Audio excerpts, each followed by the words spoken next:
on the ACC network. First time in a long time, so appreciate it. Coach Narduzzi's got, and Roddy, I mean, we're going to say this one more time this spring. We got a spring game, and we got rules for the spring game. It's blue versus gold. They've actually had a draft here. We're going to play 4 10-minute quarters with a running clock in the fourth, and we're going to have a 10-minute halftime. There'll be some special teams differences as well, and you're going to see the white team, which is coached by tight ends coach Tim Salem, or the gold team, I should say, captained by Lucas Krull and Phil Campbell. They're going to kick it to the blue team, which Randy Bates, the defensive coordinator, is in charge of, with Kenny Pickett and Damari Mathis as the captains. So I like the way that, and I'm no surprise here, that Coach Narduzzi goes a little old school. He divides up his entire football staff and does it all, Roddy. How about the quarterbacks? Other than Kenny Pickett being live, it's almost going to look like real football today, Wes. Yeah. No returns on special teams, by the way. 36 career starts for Oakhurst, New Jersey's Kenny Pickett. And Roddy, you're right. Might be the biggest recruit Pat Narduzzi had this past offseason. Oh, without a doubt. I mean, this is a 5-star guy that you've got coming back. And when we talked to Kenny Pickett, he mentioned the fact that he probably, or he may have made a different decision if he didn't have all of the weapons that Pitt has returning this year, if all of those guys weren't coming back. You talk about Jordan Addison, guys like Jared Wayne, Taysier Mack, Shockey Jacques-Louis. This is a loaded Pitt offense. And the first carry of the ball game belongs to the sophomore Israel Abanikanda, who just before the ball game was announced as one of the 2 winners of the Ed Conroy Award, which goes to the most improved player in the spring practice session. He's the offensive winner, and John Patrician was the defensive winner. Quick snap and a throw on the perimeter, and Jordan Addison, sophomore from Frederick, Maryland, makes the catch for Pittsburgh there. Jordan Addison's one of those dudes that's one of the most exciting players in the league, one of the guys that I'm looking forward to seeing most, how he grows from year 1 to year 2. And Pickett, another quick throw. This is incomplete and offline. Jalen Barden, the intended receiver, and that might be it, by the way, for number 8 here today. Jalen Barden is one of these guys who we heard his name come up, Roddy, with just about everybody we talked to this week and getting ready for the broadcast. We sure did. This is a loaded receiver room, but when you have a guy who gets the type of praise that Jalen Barden gets, you have to take notice, because there aren't a lot of balls to go around for Pitt because of those experienced guys coming back, but Jalen Barden has worked himself into that rotation. There will be no return of the punts, and it's a 44-yard punt from Kirk Christodoulou, and you see Vincent Davis, who finished with a flurry in Atlanta for Pittsburgh to close the regular season.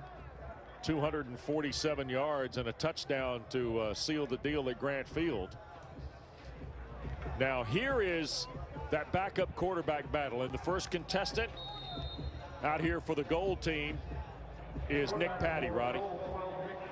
Yeah, Nick Patty is got some experience last year, having played, especially when Kenny Pickett was hampered, got a lot of reps on the goal line. This quarterback sneak's a big part of Pittsburgh's game.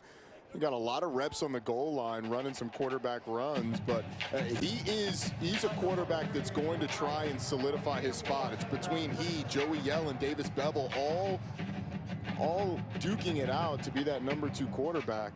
All talented, as you see Kenny Pickett. That's an easy day of work for Kenny Pickett, who's working his way towards best flow in the conference at the quarterback position.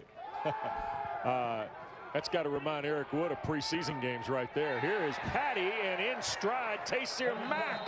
A big play for the Panthers.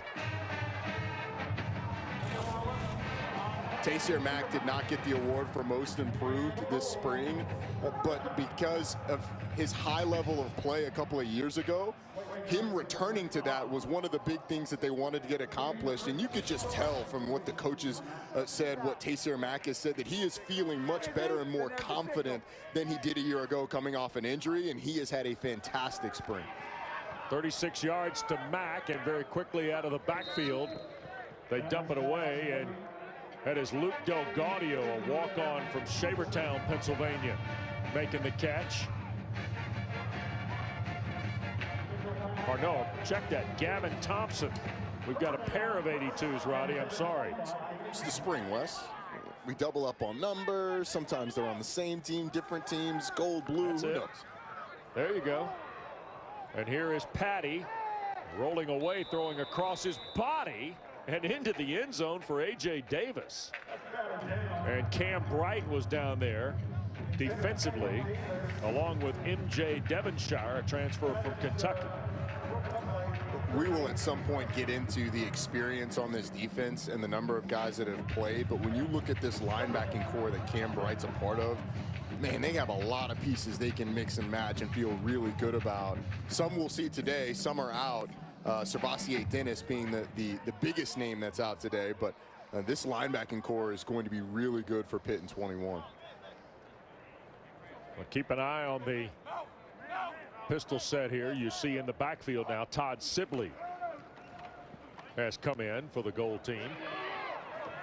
And here's Patty again being flushed from the pocket, eludes one, and then is crashed inside the 20. There is Patrician wearing the 0 for the blue on defense, Roddy.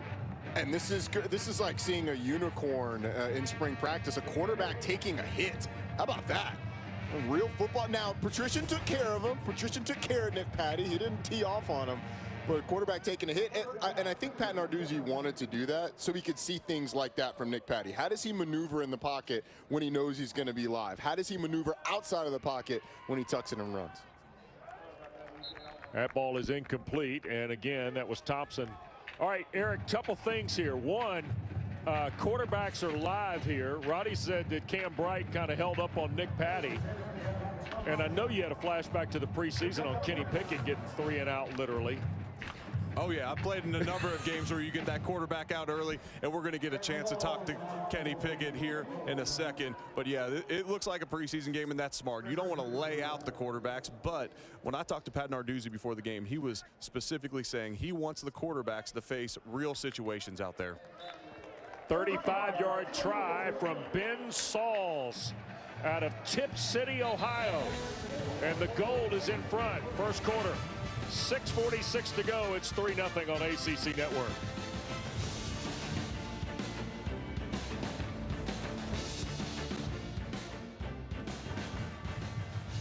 Bundle home and car insurance.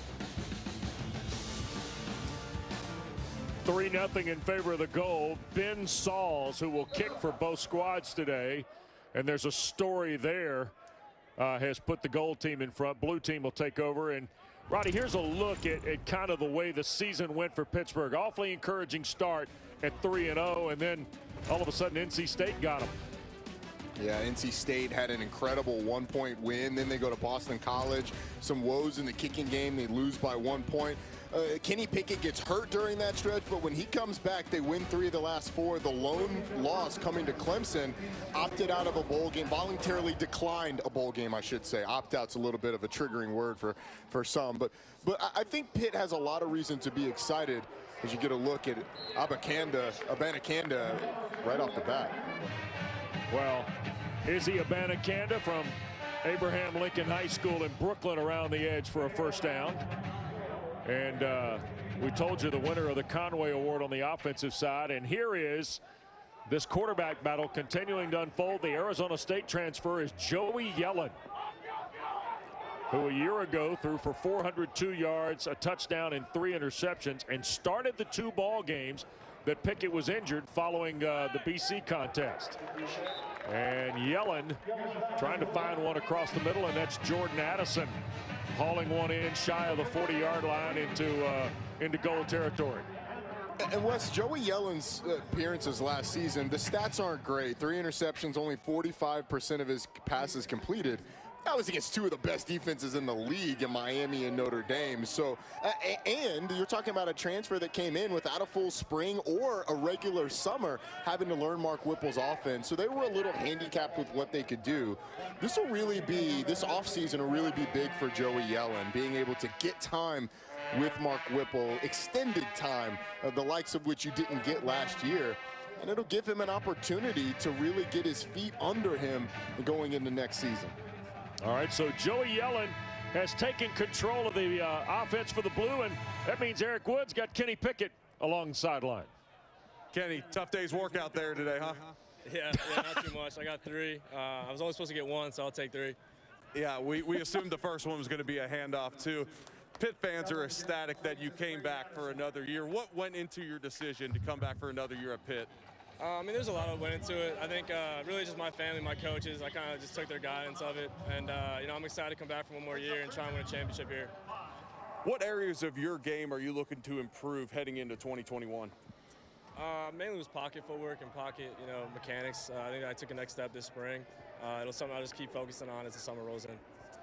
You got your #1 target from last year, Jordan Addison, back. Tasir Mack is healthy. So many weapons on the outside, and then you add Lucas Krull at tight end. How excited are you to work with that many weapons? Yeah, I mean, that made it a lot easier to come back, too, having all these guys back with me. Especially Lucas, you know, I really wanted to play with him last year, and he got hurt, so we didn't have that opportunity. So I'm really excited for the season. Big weekend next weekend, NFL draft coming up. So many Pitt guys looking to get their names called next Sunday, or next weekend, I should say. Are you going to be spending some time with your man, Jimmy Morrissey? Yeah, I'll be down at Jimmy's Shore House in Jersey, so I'm excited for that. You know, I'm just proud of him and all the work he's put in, and we've been together for 4 years here, so I couldn't be more proud of him, and I'm excited for his next opportunity. Thanks for your time, Kenny. Appreciate it. Thank you. All right, Kenny Pickett, Eric, thanks a lot. The Shore House with Jimmy Morrissey. The touchdown celebrations with Pickett and Morrissey are legendary in the last couple of years. And the decision that Kenny Pickett made was a tough one. I mean, he already had an invite to the Senior Bowl and seemingly had everything set up to go to the next level. Yep. 36-yard punt.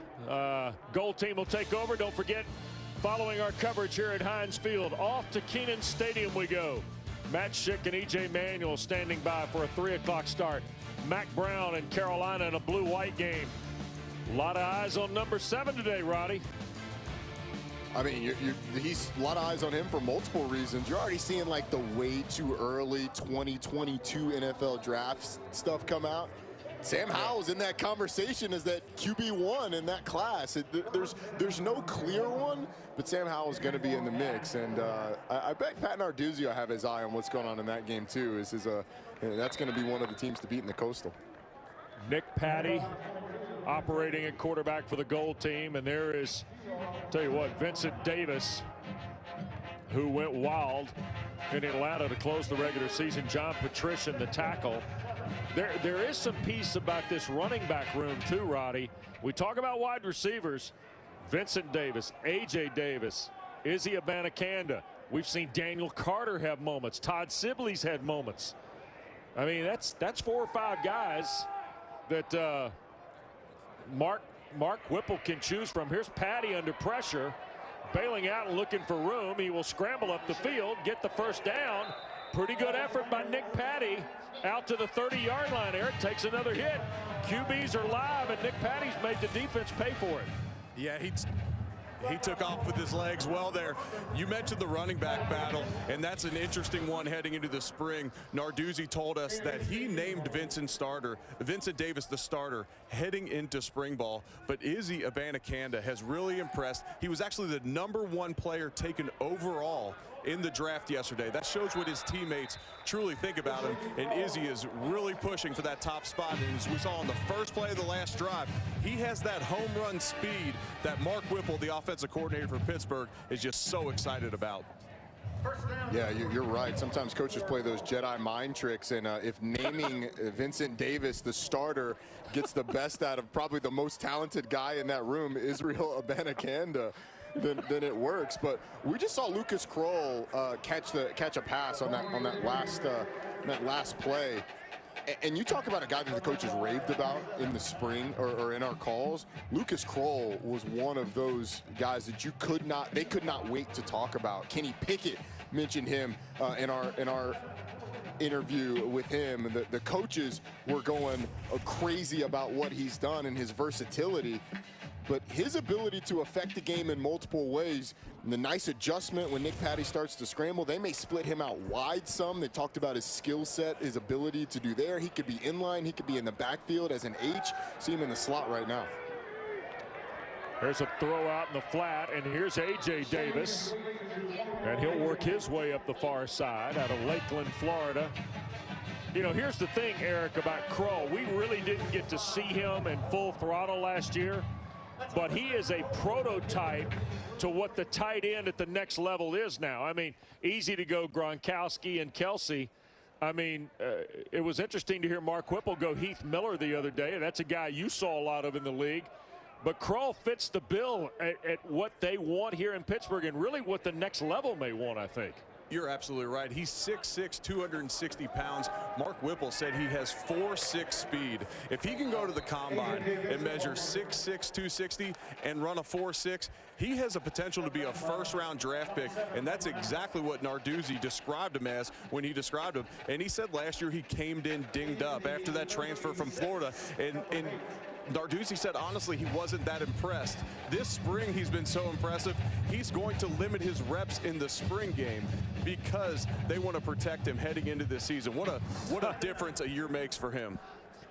No kidding. And he was when we talked to the coach, to the different coaches, there was some talk of Lucas Kroll being on the Kenny Pickett plan today. Couple plays, get out, put the baseball cap on. Yeah. We've seen him a number of times there, getting involved in the run game too. Look, this was a really good tight end league a year ago. Hunter Long, Brevin Jordan leading it, Tony Poljan, but Lucas Kroll is going to take the mantle of that this season in the ACC if he plays the way the coaches have described him this spring. Here's 1st and 10. And in trouble, Patty going to sling it down the field. Caught! Kroll! Touchdown! Oh my goodness. Okay, now he's done. Yeah. That's enough from you, big fella. Go ahead and sit down. You got your touchdown. You got a couple of scrambles.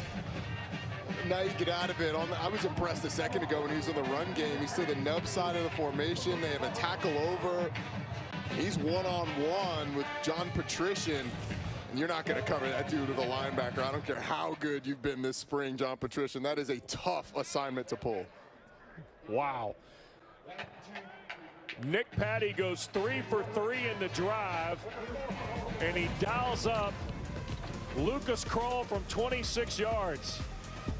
Gold 10, blue nothing at Heinz Field when we continue on ACC Network. Did you know that Geico's whole 15 minutes thing, that came on ACC Network and the ESPN app? And here is Jalen Barden. And it's a shame they're going to whistle that because I really want to see Barden move it through the gearbox, Roddy.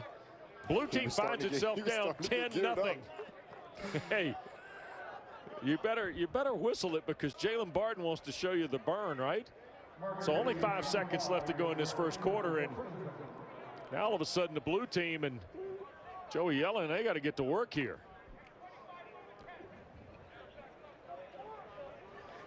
So here comes Yellen, who has started 3 for 3 for 21 yards, but Nick Patty just threw a moment ago to Lucas Kroll to make it 10-0. Daniel Carter is going to open in the backfield here for the blue on this possession with Yellen. And he'll get the first carry here. And that will take us to the end of the opening period. 10-0 in favor of the goal.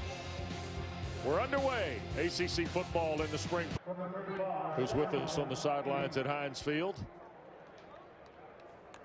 Let's see what goes on here with Joey Yellen in this possession. Daniel Carter still the running back, and it's 2nd and 8. Yellen going to put it up, and Jordan Addison could not haul it in against Javante Royal, a redshirt freshman from St. Thomas Aquinas down in Miramar, Florida.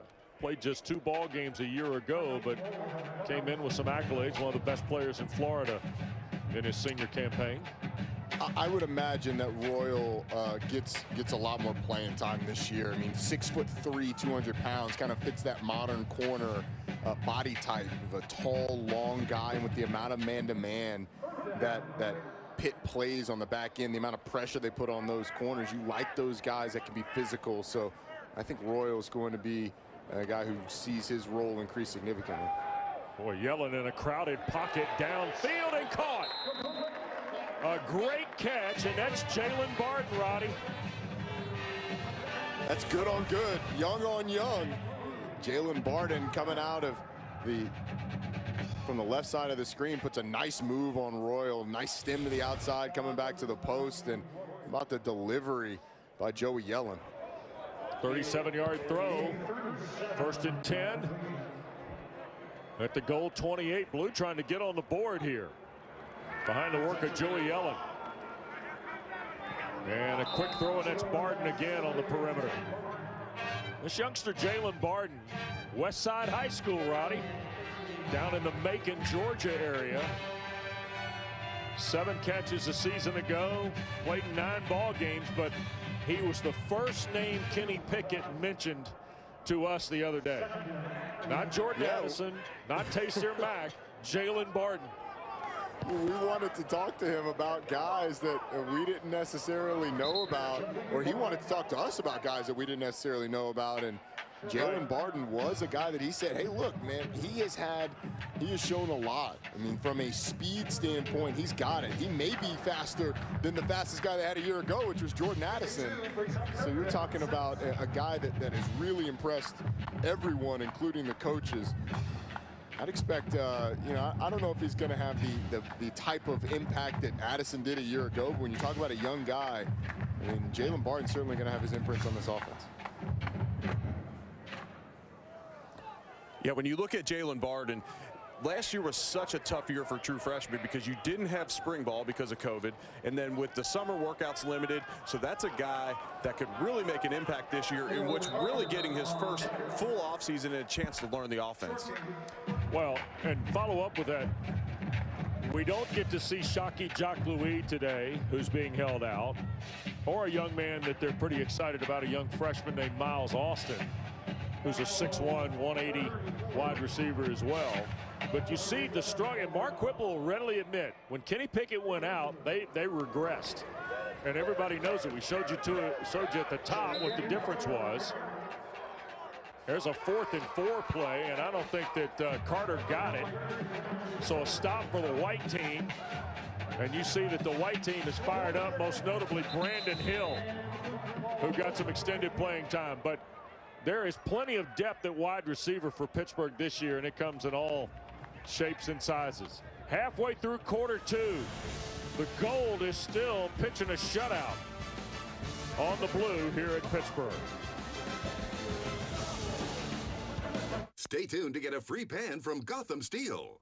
Tired of food sticking to the pan? In fact, Jim Nagy is going to join us, the executive director of the Reese's Senior Bowl, and also part of our NFL draft package and coverage on ESPN. Looking forward to visiting with Jim. Davis Bevel out of Greenville, South Carolina is in the game, and so is Todd Sibley, who rips off a run down the near sideline.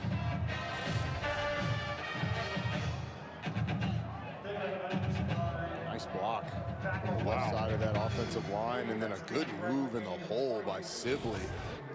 Showing a little slipperiness, getting away from A.J. Roberts. Yeah, 5th-year senior from Akron, Ohio. Here's a quick throw and catch in traffic. Taysir Mack had it broken up on the play. And the hit from Buddy Mack and a flag. And Taysir Mack and Buddy Mack having a conversation. Well, that's some Mack-on-Mack crime right there. You can't lay your guy out over the middle. He's just trying to get to the football. It wasn't all that. Wasn't a hard hit. Come on, Aaron. Roddy, I love that shout out you just gave to the offensive line too on the last run by Sibley. When you look at this offensive line, you're looking at likely the starting center, left guard, and left tackle, because these rosters are split up. But Carter Warren started all last year, and then you got your guy in the middle, Owen Drexel, number 60. He's got the tough task of replacing 4-year starter Jimmy Morrissey, and that's who Pickett said he was going to be spending time with next weekend, prepping for the NFL draft, spending some time up at the shore. That sounds like it's going to be a good time up there. Drexel has quite a task at hand here. Jimmy Morrissey was so much more than just the starting center, though, Roddy. I mean, he was almost the pulse of the locker room, it felt like, at Pittsburgh, right? He had been around for so long and was so well respected, played so many snaps. And honestly, was one of Kenny Pickett's best friends. And so when you have that type of relationship with your quarterback, a guy who had been with, those two had been together ever since they got to Pitt, those are big shoes to fill. But Owen Drexel has the experience. He'll certainly get the opportunity to earn the respect of his teammates through his play on the field. But it's going to be a little bit different. Eric knows about those center-quarterback relationships. You know, it changed. Once you get a new quarterback behind you, a new center in front of you, it's a little different. It can be, for sure. And you're talking about Jimmy Morrison. He made all the calls for the offensive line. He set all the protections the last 4 years. So those are huge shoes to fill. That's a lot of communication, and that's a different role. Maybe Kenny Pickett picks up some of that communication this year, because even in Owen Drexel's only start last year at center, you had Jimmy Morrissey playing right guard next to him and making the calls from the guard position. So this is truly unfamiliar territory for my guy in the middle. Yeah, Davis Bevel, by the way, bailed out of the pocket and was able to get back to the line. You see a couple of other guys. Keep an eye on 55 there at left guard. That's Marcus Minor, a 325-pound grad transfer from Maryland who has made 17 starts in his Terp career. Most of them coming at guard. He did have a handful at tackle. Here's a long throw and a great catch, and that's Taysir Mack again, making a big-time grab to put the goal team in the red zone, already leading 10-0 here in the second quarter. One of the things that you've seen, just staying on the offensive line, we've seen the quarterbacks alive. We haven't seen a ton of pressure, and that goes two ways. But the offensive line has done a really nice job, and this is an offensive line with a lot of, we've already talked about the starters, but even the guys who didn't necessarily start every game last year or weren't the first guys out, guys like Carson Van Lin, guys like Matt Gonzalez. This is an offensive line that, because of the shuffles of last year with COVID, guys being in and out, got a lot of experience and has some really good options to replace the couple of guys that they lost. Todd Sibley runs it down near the goal line. Buddy Mack kept him out of the end zone, and here's the Gold squad knocking on the door again, under 5 to go in this first half. And Davis Bevel's done a nice job here, guys, the redshirt sophomore from Greenville, South Carolina, and he'll call his own number and score. Second touchdown for the Gold team, this one coming in the second period.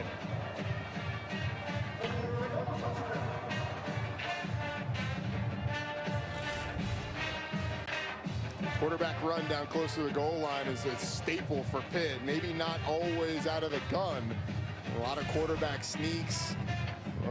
They typically get to that when they get inside the 5. So that's going to be something that is going to go into the evaluation. Who's going to be the backup behind Kenny Pickett? Can they execute everything? And Davis Bevel had a couple of nice runs on that drive. Yep, another kick for Ben Sauls. 17-0 in favor of the Gold. Tim Salem with Luke. Gray matchup in that one, Wes. I know. No returns on kicks. That was Jalen Barden back there again. So 4:40 to go here in this first half of the blue and gold game, and the Gold has gotten a Nick Patty touchdown and a Davis Bevel touchdown run. Nick Patty threw 26 yards to Lucas Kroll, then Davis Bevel just took him on a 6-play 81-yard drive. And the multi-team kicker for the event today is Ben Sauls. He added a 30-yard field goal early. And now we're going to get our first look here at early enrollee Nate Yarnell out of Lake Travis High School in Austin, Texas. And welcome to Pittsburgh. Wow. Holy smokes. DeAndre Jules, a redshirt sophomore, flooded the pocket with Brandon George, the linebacker. Well, they dialed up the pressure on the freshman. They said, hey, look, if you're going to beat us, you're going to do it under fire. Jules gets in the backfield, and it looked like the floodgates open with all the white jerseys just cascading into the backfield. But that is something that we obviously have to keep an eye on, because you're replacing 2 All-Americans at defensive end. So how is this team going to create pressure? There's a much better play from Yarnell, handed to Abanikanda, who races around the edge. And Israel Abanikanda has shown us some things here in the opening half, guys. This is all due respect to all the other guys in that running back room, including Vincent Davis, who had an excellent finish to the season last year. There's only certain guys that can do what Israel Abanikanda can do. I mean, this guy is a 210-pound back that can rumble. You just saw him flying down the sideline, and physically, he's built different than a lot of guys in this league. I have a feeling that he is going to be one of the breakout stars in 2021. He's got 60 yards on 3 carries. There's an incomplete pass, tipped in the intended receiver, Eric. And Wes, one thing that they wanted Izzy to get better at in this spring was pass protection. When he came in last year, we mentioned earlier, limited camp, no spring ball. That's a very hard transition for a true freshman running back to learn the protection schemes. That is one thing he's done this spring that has earned the respect of his teammates, earned the respect of the coaches, and as we mentioned, the #1 player drafted on the entire team. Yeah, when they went for the spring game draft, Abanikanda was Trevor Lawrence, if you will. Here is Yarnell on the keeper. Eric, I wonder, you talk about that limited touch a year ago in the spring and certainly in the offseason leading into what was just a weird year. I mean, what a difference a year makes for Abanikanda. But likewise, Roddy, all these other guys who went through that compartmentalized preparation to what was just a stop-and-go year period last fall. Yeah, when you're talking about getting your feet wet in college football, and then you have to do it in a year that is just so stop and start like last year was, you don't get that rhythm. You don't get those consistent reps that are needed, and you really don't even get to learn what college football is really like. And Abanikanda is a guy who seems like he's taking the master's class on that now. Yeah, he's a good-looking back. Yeah, he's put the foot in the ground. Rashad Battle knocked him out of bounds. Coming up from the secondary for Pat Narduzzi. You mentioned putting the foot in the ground. We've seen the burst up the sideline, but the size and the arm tackles have not brought him down today. His ability to change directions. I mean, you're seeing the things that make a running back really good as you get this sort of double running back sidecar formation that they've gone to a couple of times. Yep. Nice look out of Mark Whipple's playbook, and here's Abanikanda into the boundary. Whoa now. A little bit of a collision. Brandon George was in the neighborhood, the linebacker, and I'm not sure he didn't get the worst end of the deal on that. Brandon George entered the neighborhood and then was asked to forcefully exit the neighborhood by Abanikanda. You got to pay the toll to come here, young fella. Wow. Clock winding. I think the head coach of the Panthers would like to see the blue team put something on the board here to create a little spice in the second half. Wouldn't you, Roddy? Absolutely. A little excitement. Look at the move out of the backfield, and Abanikanda. There's a flag down with about a minute and change to go. We'll see if it stands here. Jerry Magallanes, the referee today, and a hold on Terrence Enos. One of the guys in the offensive line. Weren't sure we were going to see Enos today, but nonetheless, that's who the flag was on. You see Jerry Magallanes getting a rep today. Yeah. So the blue team wants to talk about it after the penalty. And we got a nice halftime visit coming up with Jim Nagy, the executive director of the Reese's Senior Bowl. He's going to join us at the half. He's also one of our draft analysts here at ESPN. And we're going to talk about some of these Panthers that might hear their name called, including Jalen Twyman, who did not play last year, opted out, Roddy. Then on the pro day for Pittsburgh, he threw 225 at you 40 times and kind of announced his presence, if you will. Yeah, explosive guy. And look, I'm really looking forward to our visit with Jim Nagy because he had Patrick Jones, Rashad Weaver at the Senior Bowl, got to see them in person. He also had Jimmy Morrissey late at the Senior Bowl. Yep. DeMar Hamlin was there. Kenny Pickett got an invite and turned him down to come back to Pitt, so it should be a fun visit. Here's a reverse. They're going to throw it. Yarnell overshoots the intended receiver Barton in the end zone, who had gotten behind O'Brien in the secondary. P.J. O'Brien, early enrollee from Pompano Beach, Florida. And Abandakanda looks like he's getting a rewrap on the left leg. Let's get that left ankle taped up again, or maybe for the first time. Hey, he wants the rock in the spring game, Roddy. Oh yeah, either that or he wants a breather. That's always that's one of those moves in the spring. You know, it's one of those veteran moves. I don't know if he does or not, but I'm just saying, if I was in that position and you're taking a bunch of carries on a drive, sometimes, hey, coach, I got to get my ankle taped. Chase Pine came on the blitz, the fifth-year senior on Yarnell, and I think it's going to be ruled an incomplete pass. Phil Campbell was in there with Pine. There's 36 Chase Pine. Now Jerry Magalane's got his hands full.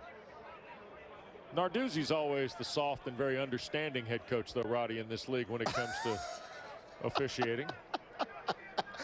Right? Absolutely. Absolutely. I mean, you know. Pat is one of the guys that you just kind of go, hey, very understanding. Yep, he always very calm, walks out, absolutely. asks what went wrong, and usually says, okay, I agree with that. Yeah, that's exactly the way I envision it. Here's Pine. Oh, my God. Yeah, they call him down back at the 40. So Ben Sauls is... Eric, it looks like Ben Saul's going to try one from the other side of the river here. Yeah, and this is the open end of Heinz Field, which NFL kickers have always said is tough to kick into. And Ben is going to take the kicking duties for both teams today because, as Pat Narduzzi informed us the other day, Sam Scarton, who is in a heated kicker competition to replace Alex Kessman, who will be moving on to the NFL, tripped over a pylon at practice and hurt his ankle, so he will not be out here today. There's only a couple different ways that a kicker could possibly get hurt in practice, and Sam pulled it off, but he should be back for fall camp. And honestly, when you look at the big position battles for Pitt, and when you talk about replacing NFL talent, kicker is one of those positions. And as Pat Narduzzi tracked the kickers all spring, virtually dead even between them in their production. So Ben Sauls missed from 49. You saw Sam Scarton looks to be on the way back from the pylon collision, if you will. And Alex Kessman, Roddy, really reliable for the Panthers. But that's an area you got to shore up, because as Pitt will tell you, you never know, right? Well, you saw the importance of it last year in the Boston College game. I mean, that was one of Alex Kessman's really only suspect days, and it among other things, cost him the ball game. So kicking always important. It's one of those things that you don't really pay attention to until it comes back to bite you in the rear end. But E. Wood, I just want to recognize and point out the fact that you said what we were all thinking. There's not a lot of ways a kicker's going to get hurt in practice, but that pylon will always get you. Oh my God. And by the way, we can share that because the coach told us to. Yeah. Right?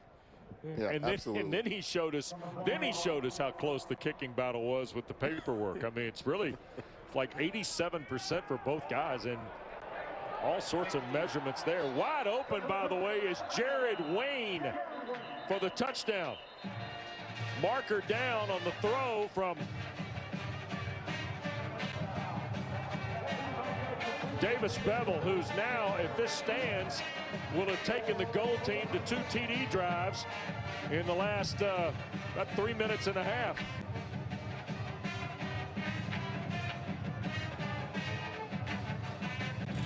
Get it under some pressure as well. The blue team sending 6 players. He's able to get the ball off and find a wide open Jared Wayne in the back of the end zone. And Davis Bevel looking like the best value pick in this draft so far between the blue and the gold.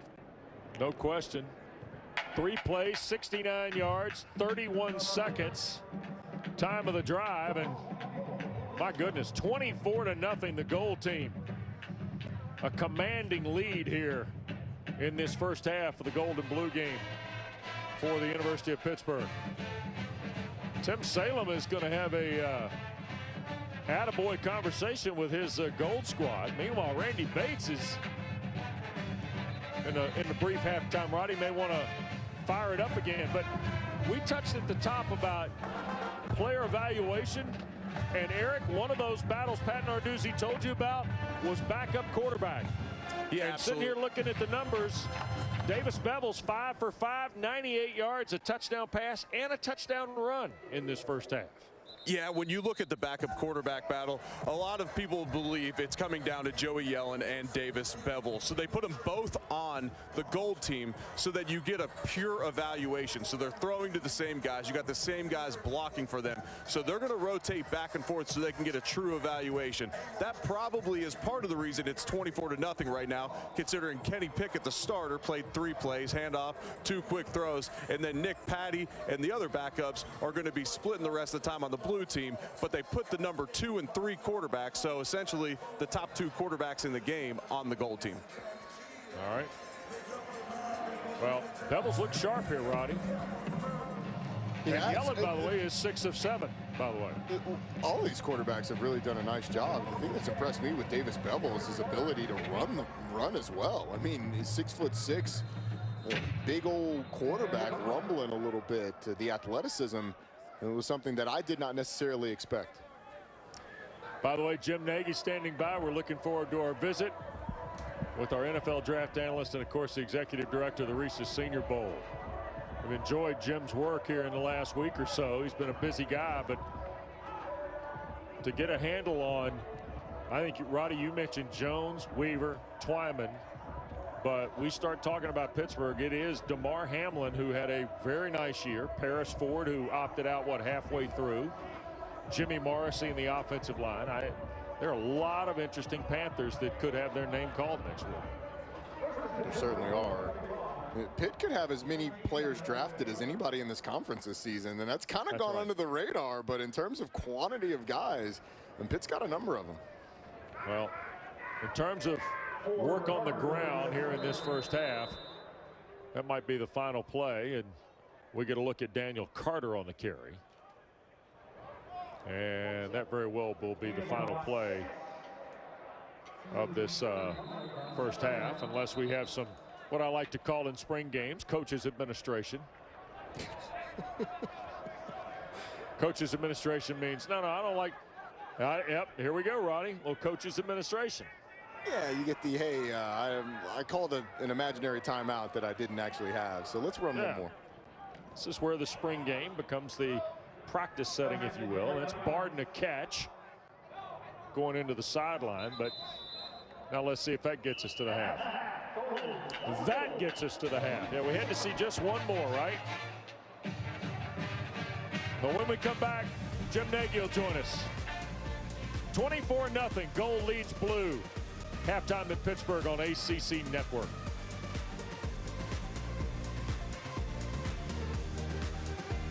And furious in these spring games, Roddy. Here we go, third quarter. Blue will kick it away to the gold, and 24-0 in favor of the gold team, and they're going to get the ball first. And there is no kick return, punt return. Oh, we saw him hit some open receivers, so he had a nice first half. All right, here is Nick Patty operating the gold offense here to start the third, but Bevel got a 2-yard run here after a play to the goal line, set it up, and then here's the touchdown throw to Jared Wayne in the final half minute. Well, that's one to Mack that set up the throw to Wayne with about 20 seconds to go in the first half. Again, and it's just the overall administration of the offense that's been impressive. Pitt's been able to create some explosive plays. Yeah. And that's Kai Wright, the tight end. 260-pound sophomore redshirt from Farrell, PA. They got a bunch of tight ends at Pittsburgh, too. Well, that was one of the positions that we talked to the coaches about as well, because they have a lot of different types of guys that they can go with. We talked a lot about Lucas Kroll, but Kai Wright is a guy that they have a lot of faith in. Jake Zelinskis played last year, Daniel Moraga as well. They really like the freshman, Gavin Bartholomew. So there's a lot of talent in that tight end room. And I think that just kind of goes to show you the way Pitt has taken advantage of this season. A weird year where you've got guys coming back who are super seniors. You've got guys coming in. They've had a lot of early enrollees. And so Pat Narduzzi said they've been able to run 1s, 2s, and 3s all spring, which is not typically the case. Usually you got the 1s and you're scrambling to find 2s to run with. But Pat Narduzzi feels great about their spring, a lot of it because of the depth that they have in the bodies. You saw Nick Patty's pass influenced incomplete by the pressure from John Morgan. And here is Thompson on the perimeter again for this Gold squad, working down toward the blue 30 before he is brought down on the play.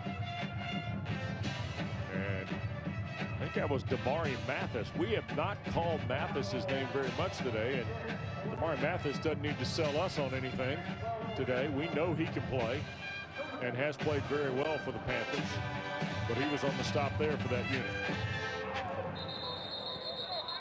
And the whistles blow as ball snapped to Nick Patty.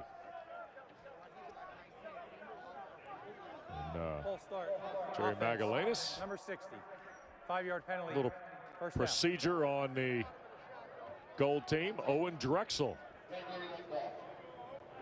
Can't believe we had a center with a procedure call, Roddy. Yeah. And Wes, you mentioned Damari Mathis just a second ago. This was a guy that did not play last year because of injury. He was a really good player for him a couple of years ago. And the coaches said there was a lot of rust there at the beginning of spring practice, but the competitiveness that he has, just the desire to be a really good corner, really good player on this defense, it really started to show over the course of the spring, and they were impressed by the end of what he's been able to do. Wendell Davis came blasting in from linebacker, got into the backfield.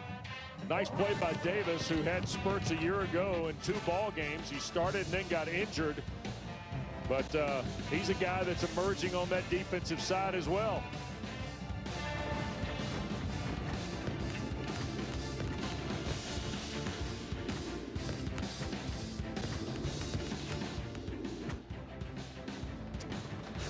So it'll make a 4th down. And we're going to get to see a punt here with, I believe this is Cam Guess, young man from Bell Vernon, PA. And he will drop it inside the 10-yard line. When we come back, Eric Wood with Lucas Kroll, touchdown catch today for the big tight end of the Panthers. He'll join E. Wood next.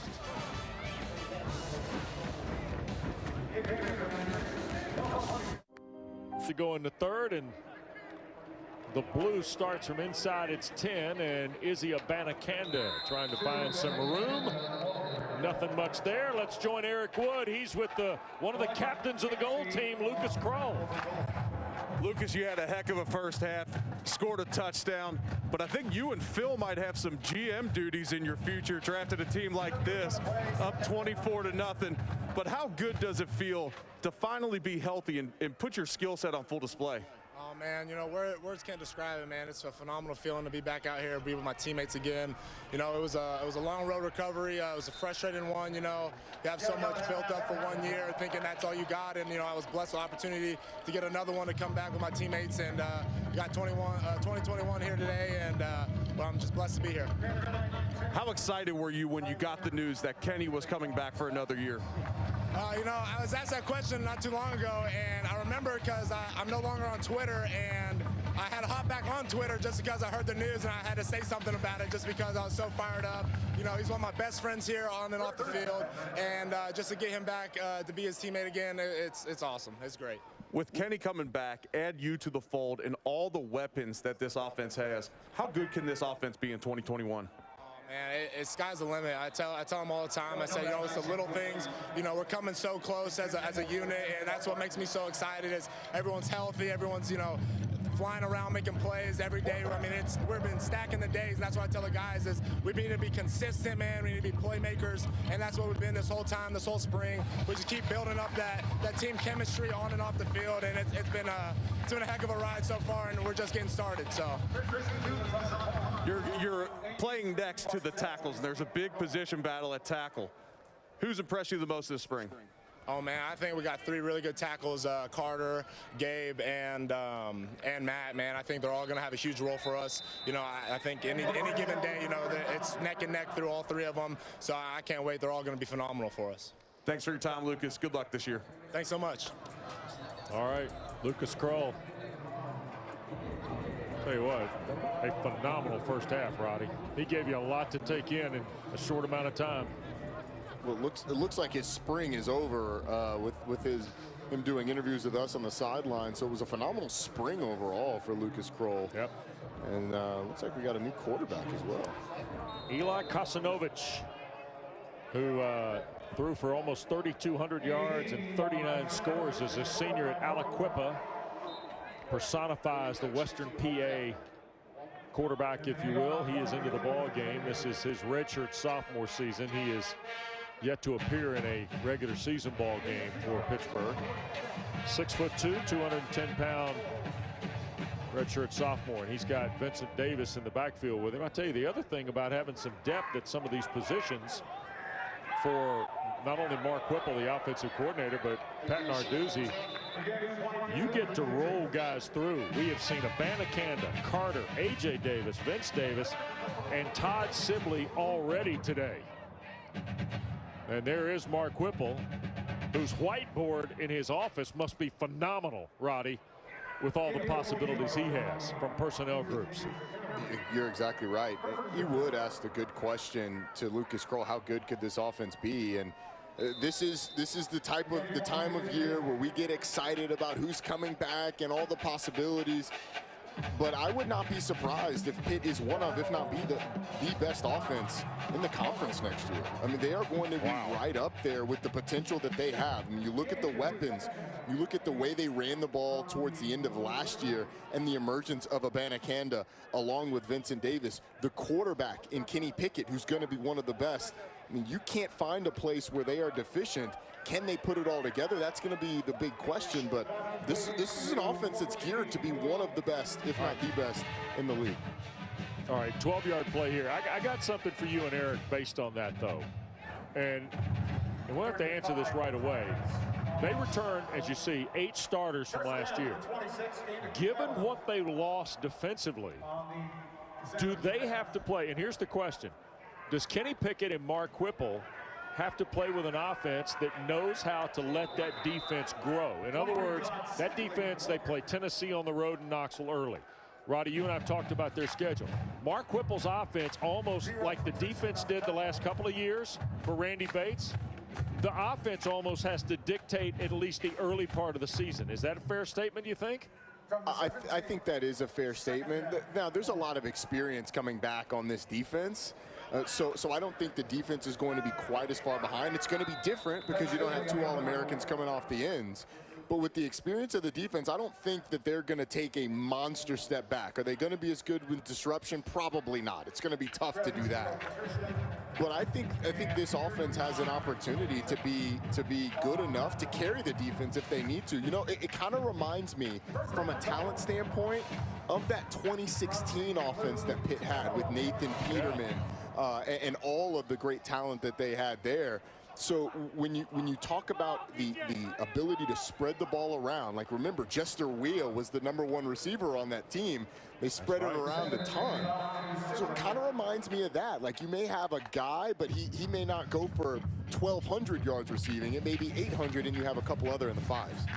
Well, think about this too, Eric. It's been a while since Pittsburgh has consistently been able to run the ball with more than guy. The Darren Hall, Cadre Olison days, Roddy, really about the last time they power packed a run game at you. Yeah. Right? I mean, Eric, that's pretty fair, don't you think? Yeah, absolutely. And when you look at last year, third last in the conference in running the football, that's not a Pat Narduzzi team. He wants to pound teams. He wants to stop the run defensively, and he wants to run the ball on offense. Now, when you have Mark Whipple, a pro-style offensive coordinator, and when you have Kenny Pickett, you have to be smart, but he also wants to dictate the games, and I think you'll see more of that this year. And then one area that I see them making a big jump this year is red zone offense. And yes, they were productive last year, but when you add a Lucas Krull, and one of the things what Kenny Pickett specifically told us in our meetings with him this week is that he wanted to get better in the red zone personally. Yeah. 8 plays, 60 yards. You see Todd Sibley go 9 yards for the touchdown. And it is a 30-0 game, and the extra point is missed by Ben Saul. So the score will stay 30-0, but the Gold team way out in front here today at Heinz Field. ACC Spring Football presented by Geico continues in a moment. In August, it's been our pleasure to follow Pat Narduzzi's team through their spring workout here this afternoon. All right, here we talk about all the games that I circle is that game against North Carolina at home in November. That one's going to be massive if Pittsburgh's going to make a run at this thing. You got to start fast, obviously, with the 2 techs. And then because you have Clemson on the schedule, and not saying that Pitt can't beat Clemson, but you can't mark that as a win coming into the year.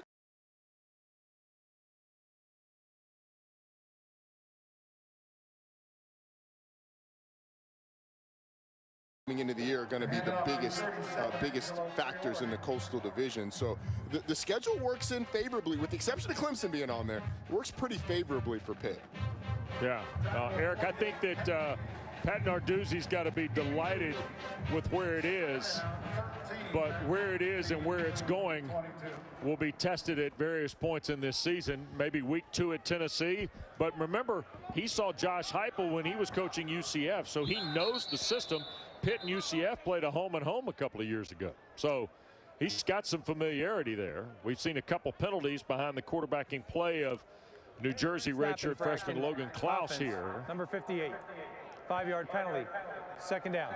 Yeah, besides that week Angelo Priori is the running back, by the way, in this combination, Eric. Sorry. Yeah, and besides that week 2 matchup against Tennessee, this schedule allows for some of those young guys on defense. Who's going to play defensive end? Who's going to fill in on the back end? It gives them time to get some experience, as well as up front at some of the inexperienced spots, especially at center up front. So it gives you some time to get your feet wet. But yeah, when we talked about this offense maybe need to carry to the defense this year, to me, when I look at it, it just allows them to play some of those games. Defense, number 29, 15-yard penalty, 1st down. Oh, Roddy, with a North Carolina call. Yeah, with a North Carolina, with a Miami, it allows you to play with some of those schools that are going to put points on the board. Yeah, no, I think you're right. That's an excellent point. And last night in Atlanta, Roddy was looking for, you were looking for pass interference, by the way, just on about every throw last night, and you never got a flag. You get one here in Pittsburgh today, by the way. I just wanted to point that out. The referee's active participants in this scrimmage, unlike some others that we've seen. Here's another throw down the field. Klaus has come in and aired it out. That's Garrett Bickert, a 5th-year senior from Liberty, PA. Let's go back. You were saying something about Tennessee, Roddy. The week 2 Tennessee game. You know, we were talking about the defense, and you look at those first 2 games, and Tennessee, obviously an SEC school, got a ton of talent, but they're replacing a head coach who's going to bring in a new offense. You mentioned Josh Heupel. This was one of the worst offenses in the SEC a year ago. And so the defense is going to have an opportunity to sort of, you get UMass, that's a separate category. But then you go to Tennessee, and it's a talented team that's probably going to be figuring it out a little bit on offense. So it's kind of gradually eases you into that schedule, as Eric said, to get you to the place where you're playing well when you get to some of those teams that are better. Because Georgia Tech's going to be much better on offense. Virginia Tech looks like with Braxton Burmeister, it's going to give you some trouble on offense. Then obviously you get into Clemson, Miami, North Carolina on the back end of the schedule. So you kind of get it eased in, if you will, at least as much as you do in big-time college football. Hunter Sellers, a redshirt freshman from Woodward Academy in Atlanta, is down on the play. And let's hope that's not too bad. Roddy, you and I, knock on wood, every time we do one of these, we've talked about, you know, these guys are above all else trying to stay healthy. And a couple of weeks ago at Clemson, we saw an injury to Tyson Pumachan, who will miss the regular season for Dabo Sweeney. And I hope Hunter Sellers is okay as he gets back to his feet. Pat Narduzzi talking to Jerry Magellanis. More coaching administration I'm going with, Roddy, right there with it's also, Coach Narduzzi. It's also some of those Jedi mind tricks that we talked about early, buttering him up for the season. You know, he's going to need Jerry Magellanis to be on his side at some point. Come like October, November. It's going to be a little chilly in Pittsburgh. Magellanis is going to be a little cold. There's going to be a call, and Coach Narduzzi is going to say, hey, remember when we talked about this in the spring? Remember when we talked about this in the spring? I don't think that's the case, but that's a really good sales job. 3rd down and 10. Here's Klaus now. It's a 30-0 lead for the goal team, and back into traffic, deflected and caught on the really?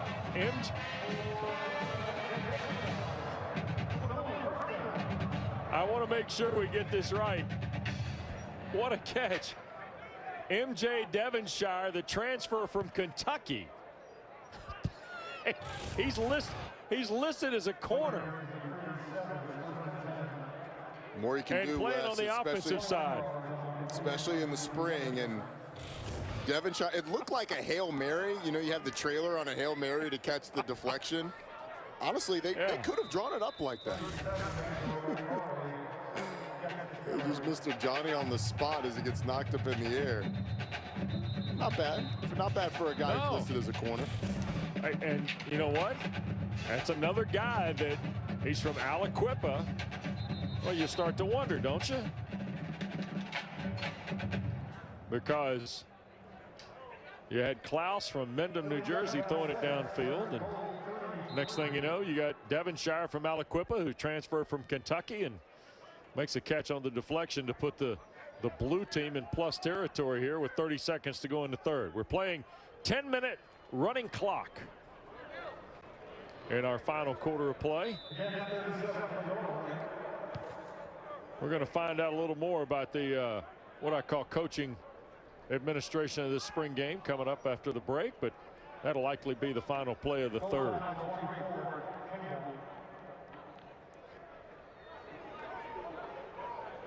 And yep, Nate Yarnell's going to come in at quarterback, but not before the 3rd comes to an end. So we got 10 minutes to go here at Heinz Field in Pittsburgh. 30-0 in favor of the Gold. We welcome you back to Heinz Field. 4th period of this blue and gold game.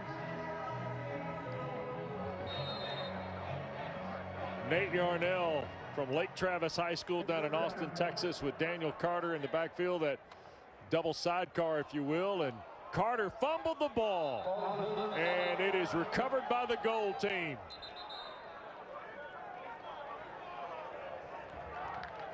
Elijah Cansey still in there wreaking havoc too, Roddy. And out of there with it comes Dayon Hayes. Boom! Oh, wow. Maybe the spring, West, but we still get the turnover dunk, one of my favorite turnover celebrations in all of college football. That one just looked like miscommunication between quarterback and running back, and Dayon Hayes, Johnny on the spot, a guy that should have a really nice season for this Pitt team. Got some experience last year playing out there on the edge, but the coaches spoke glowingly about his improvement and his ability to play on the edge. Yeah. 23.5 sacks as a senior in high school. Is that good? In Pittsburgh. All right, Roddy, break it down. All right, so he goes the dunk. Okay, it's two-handed, it's straight on. I mean, look, I'm going to give it a solid 6. It's a passing grade. It's a 6. It's a passing grade. There was nothing to it. If this is a dunk contest, that's a warm-up dunk. That's the first dunk you do when you come out on the court. I mean, it was forceful, but hey, Eric, that looked a little more than looked a little bit more out of a big man at almost 270, and Roddy hands a 6 to it. It's ridiculous. No, I mean, that was pretty weak in my opinion. I mean, you got to do something with some style and flair. You don't even have to jump on those things. Do a little something behind the back. I'm on Roddy's side here. All right. You could have gone one-handed. You could have gone behind the back. I'm not asking you to go between the legs with the spin. When you talk about Damar Hamlin had the thing down. I mean, he had the spin, almost the bring it down and around like LeBron. Yeah, well, we'll have to talk to Deion Hayes. He's got some work to do with the celebration. I think we got a chance to visit with Damari Mathis in a minute.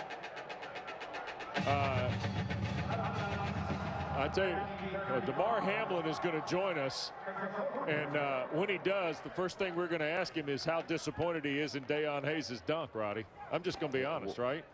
It's a legitimate question. These things, you do this during the spring game. You know, you got to have in the back of your mind, all right, this thing's going to go viral. So I'm doing this all the way, 100%. I'm going for it.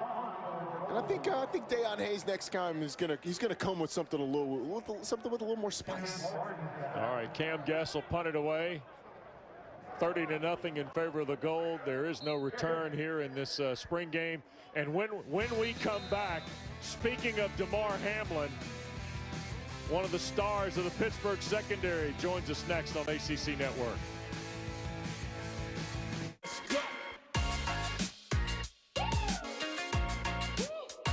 Damar, last year you were the master at the dunk on the turnover celebration. Were you able to see Deion Hayes right there? I actually missed him. I was talking to some guys over here. I actually missed him, so I can't wait to see the film on his dunk, though. He probably put something on it. Well, you might need to talk to him. It was just a normal two-hand, straight-on, kind of weak. But and for a big guy like myself, I just expected a little bit more flair. You know, something I always tell the guys, though, is like when you get your opportunity to dunk, you got to go all out with it. You know, that them turnovers ain't easy to come by, so when you get it, you got to let them know that, you know, this was my time to shine. Absolutely.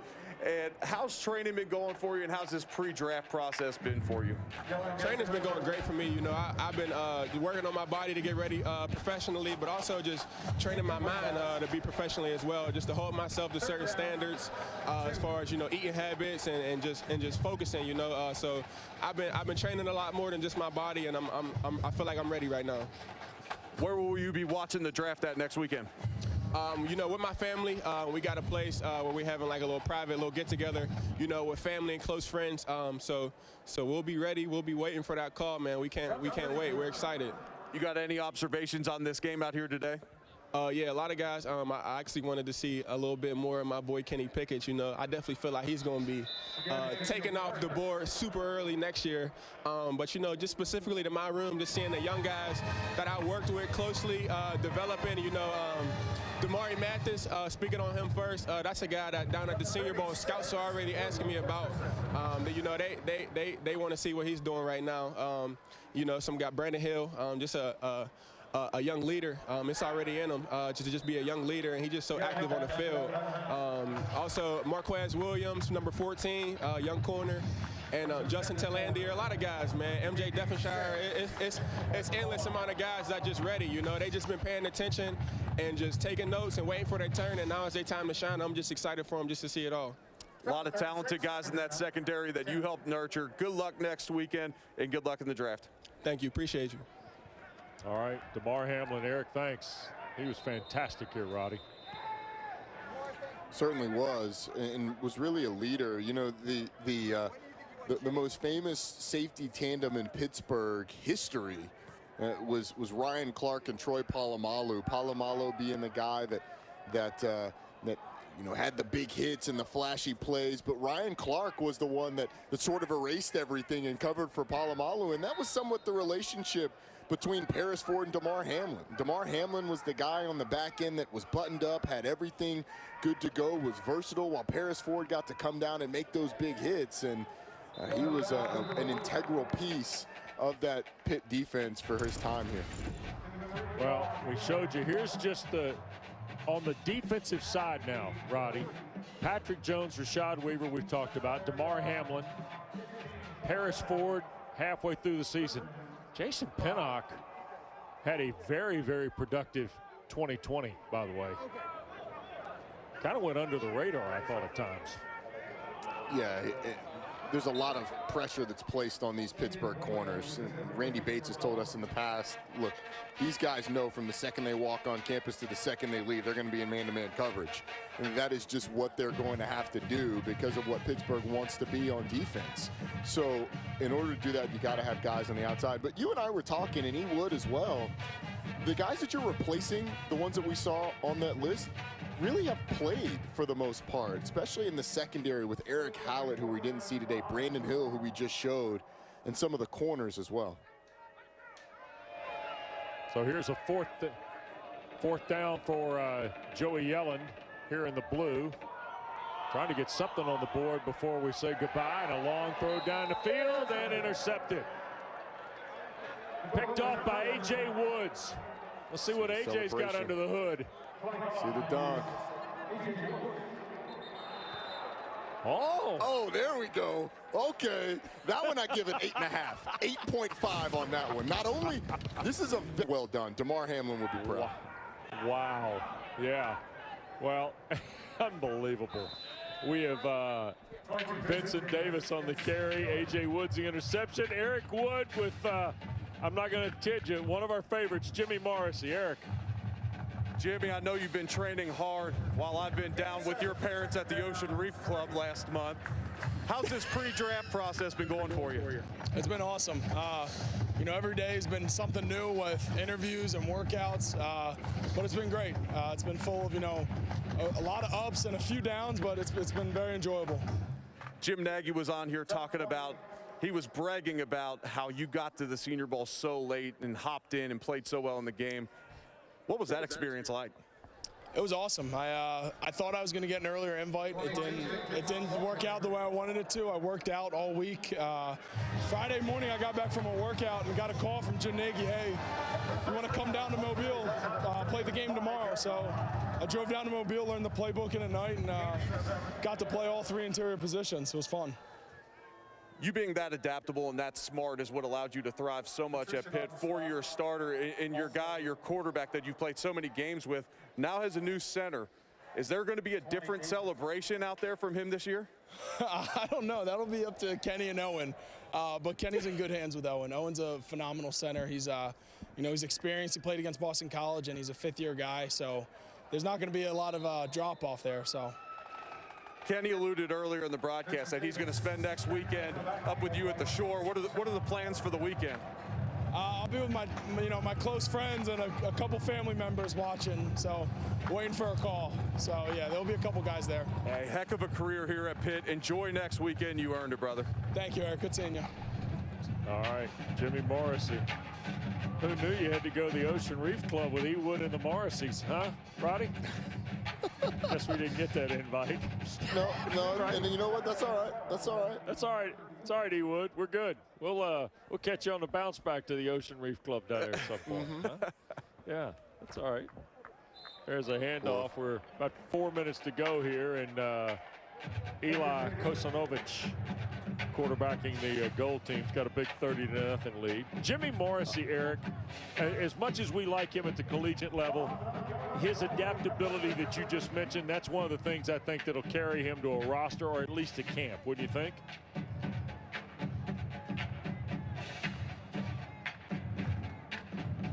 Either way, Wes, he'd be wise to reach out to E. Wood and get some of those ninja moves that E. Wood perfected in his career at Buffalo. But you know, with Jimmy Morrissey's versatility, his ability to learn the playbook quickly, that's half the battle in the NFL. Here's a pick. Devonshire has had a deflected catch now, Roddy, and an interception. MJ Devonshire is another one of those guys, right? He's got to go across the field to get the dunk. What's that? What's the deal here? No, they got to have. I mean, I would guess you've got basketball hoops on both sides. He's looking for it, and he's going to have to. I don't know if we're going to get this done. Oh, here it comes. Here it comes. He's found it. Here we go. Here it comes. He's found the goal. Okay. Okay. The same. There wasn't quite the emphasis. He's probably tired from playing some offense. I give it a solid 8. Solid 8. Yeah. He did go windmill on this, so you like that. Oh, I didn't realize his head's over the goal, over the basketball goal. So I'm going to upgrade that to an 8.75. Unbelievable. You've added the decimal system to this. Well, I couldn't give him what AJ Woods. I couldn't give him what AJ Woods had. AJ Woods had so much emphasis on what he was doing. There was a lot of, you could tell there was a lot of energy out of that dunk. Devonshire probably a little tired from playing some offense and some defense, but that's all right. 2.5 to go here, and change, and look out. And Yarnell will run all the way into the blue team toward the midfield line to half. recover that. And timeout called here with a couple minutes to go. You know, I know the blue team hasn't put any points on the board, but I think we've seen some really good things out of them, although they haven't been able to finish consistently. Don't forget, there's more ACC softball coming your way. Number 7, Florida State in Louisville, scheduled for a 5 o'clock start today. Lonnie Almeida and the Seminoles trying to finish things up in the ACC. Always check it out on the ESPN app as well. You're going to have to check that one out on the ESPN app. At least that's what we're told, Wes. So in full disclosure to everybody listening, I am involved in Georgia Tech baseball. I call a lot of those games on digital and sometimes on the network. And that game is a 5 o'clock game that has actually been moved to the network with Mike Monaco and Adam Greenberg on the call there. So if you flip over to ACC Network at 5 expecting softball, I don't think you're going to see it. You're going to have to go to the app for that. You will likely see Georgia Tech, Florida State baseball. All right, so Mike Monaco and Adam Greenberg getting the call from for the promotion, if you will, to 5 o'clock for ACC baseball. Florida State won last night 9-0, by the way, in Atlanta. By the way, the ACC Golf Championships. By the way, the ACC Golf Championships being staged today in Alpharetta, Georgia, were rained out, and they will play 36 tomorrow. Championships are Monday. That's the men's golf championship. Duke won the women's championship a week ago up in Greensboro. One more baseball note. What this Pitt baseball team has done this year has been incredible. It's been absolutely incredible. That the entire season in the ACC has really been a lot of fun to pay attention to. But Mike Bell and this Pitt baseball team, and their not only start to the year, but the way they've continued, it's been really impressive to watch. Yeah, Nico Popa has been outstanding for Coach Bell. Yes, he has. Great leader, great player. And no surprise, he's gotten good pitching. He does a phenomenal job. Did a phenomenal job at Florida State, and it's carried over to his tenure here in Pittsburgh. Christodoulou to punt it away.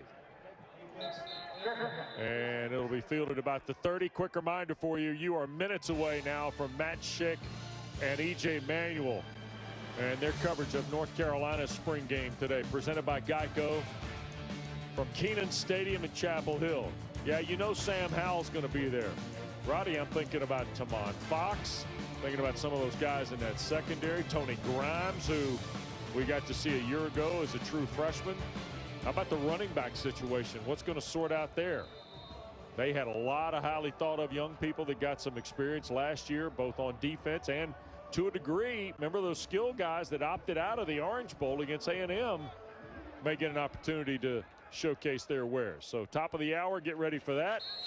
In fact, we're going to see the gold team take a couple knees here and get us to you. We'll be able to get you to Chapel Hill on time for the 3 o'clock start today. Look at that. Must have a producer on the field or something like that. How about the coaching administration that Pat Narduzzi's done today in this game, right? Yeah. Tim Salem just got poured on. He's the winner. Lucas Kroll, Phil Campbell, the captains. There's 24 Campbell. Tim Salem, huh? Look at there. See, they weren't quite as sneaky as they needed to be. You had to have Davis Bevel run some interference to keep him there so he could get doused. But all in all, on this, I think Coach Narduzzi has to like a lot of what he saw today. We'll get a chance to ask him, but certainly this is the culmination of an excellent spring for Pitt football. All right, let's join Eric with Coach Narduzzi. He's got to like what he saw today, I think, Eric. Coach Narduzzi, you got to like what you saw out there today.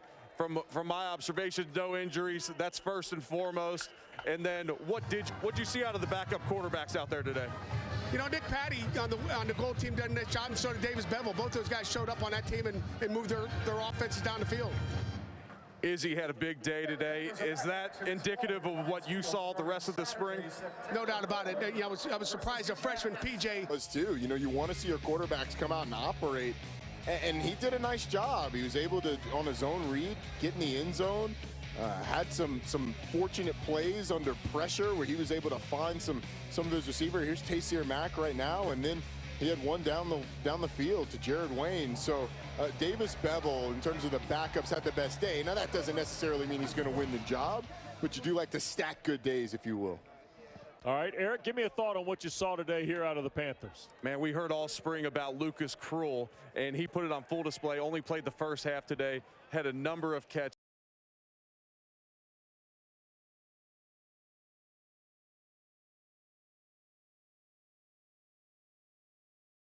Well, it's going to be interesting to watch Pittsburgh in August. That's a team you want to keep an eye on in the Coastal. Carolina, probably going to be a favorite. Miami also in that mix. Going to be interesting. Great to spend Saturday afternoon with Roddy Jones and Eric Wood. Thanks to Pat Narduzzi and his staff for the hospitality. West Durham, the winner is the gold team by a final of 30-0. Stay tuned. Matt Schick and E.J. Manuel are next. Carolina Spring Game presented by...